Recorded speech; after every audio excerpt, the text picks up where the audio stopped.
That's a great question.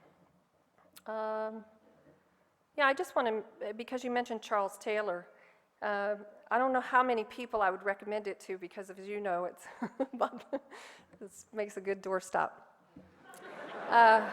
When you're not reading it, of course.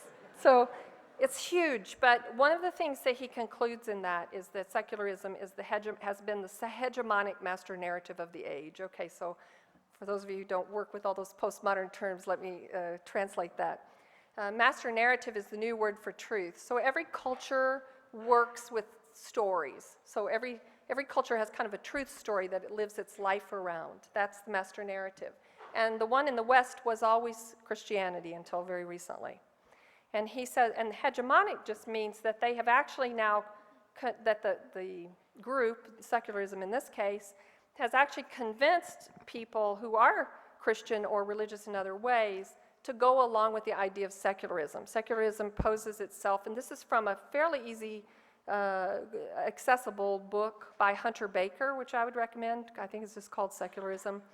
He says secularism now presents itself as more fair, more neutral, more objective, all these things, and it has never proved any of those things.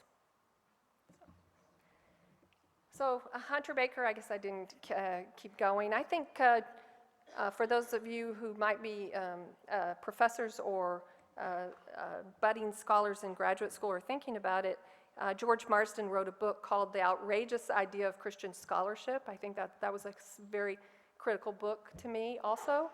And I think Dallas Willard's new book, Knowing Christ, is very important.